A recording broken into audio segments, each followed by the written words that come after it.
Quand je le remerciai pour le cendrier, il me répondit d'un signe de tête, bref et courtois, et de quelques mots teintés d'un très léger soupçon d'accent étranger. Français ou allemand.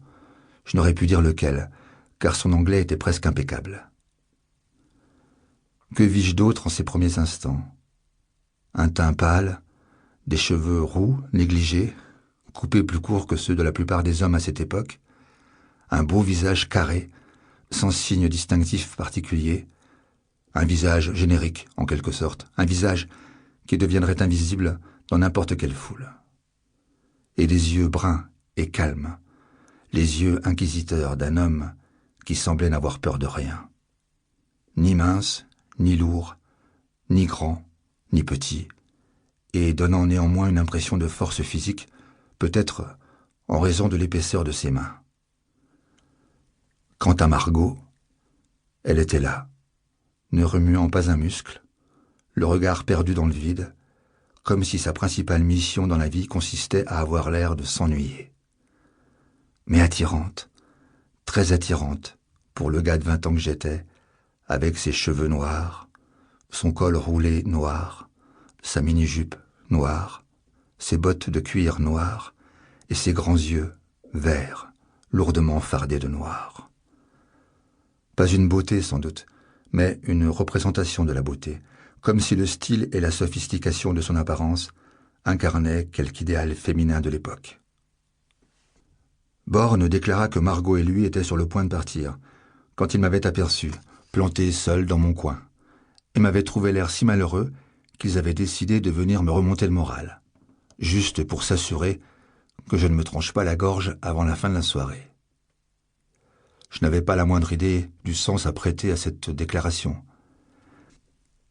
Cet homme était-il en train de m'insulter, me demandai-je? Ou essayait-il réellement de faire preuve de bienveillance envers un jeune inconnu égaré? Ses paroles en elles-mêmes avaient un ton plutôt joueur, désarmant. Mais il y avait dans les yeux de Born, quand il les prononça, une lueur froide et détachée, et je ne pus me défendre de l'impression qu'il me mettait à l'épreuve, qu'il me narguait, pour des raisons qui m'étaient totalement incompréhensibles. Je haussai les épaules, lui lançai un bref sourire et dis « Croyez-le ou non, je m'amuse comme un petit fou. » C'est alors qu'il se leva, me serra la main et me dit son nom. Après ma question à propos de Bertrand de Born, il me présenta à Margot, qui me sourit sans mot dire avant de se consacrer à nouveau à la contemplation du vide. « Si j'en juge d'après votre âge, reprit Born, et si j'en juge d'après votre connaissance de poètes obscurs, je dirais que vous êtes étudiant. Étudiant en littérature, j'imagine.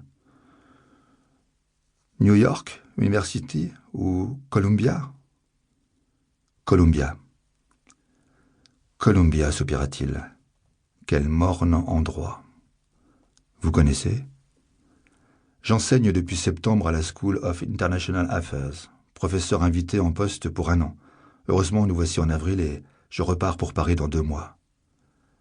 Alors vous êtes français. Du fait des circonstances, par goût et selon mon passeport, mais suisse de naissance. Suisse roman ou suisse allemand? J'entends un peu des deux dans votre voix. Born émit un petit gloussement et puis me regarda dans les yeux avec attention. Vous avez l'oreille fine, me dit-il. Effectivement, je suis les deux. Produit hybride d'une mère germanophone et d'un père francophone. J'ai passé mon enfance à faire des allers-retours entre les 2 langues. Ne sachant plus trop que dire, je me tus un instant avant de poser une question inoffensive. Et qu'enseignez-vous dans notre morne université? Le désastre. Un sujet plutôt vaste, non? Plus spécifiquement, les désastres du colonialisme français. Je fais un cours sur la perte de l'Algérie et un autre sur celle de l'Indochine. Cette jolie guerre que nous avons héritée de vous. Ne sous-estimez jamais l'importance de la guerre. La guerre est l'expression la plus pure, la plus vive de l'âme humaine. Voilà que vous parlez comme notre poète décapité. Ah. Je crois à comprendre que vous ne l'avez pas lu. Pas un mot. Je ne connais son existence que par ce passage dans Dante. Bertrand de Born était un bon poète, peut-être même un excellent poète, mais profondément dérangeant. Il a écrit quelque chose.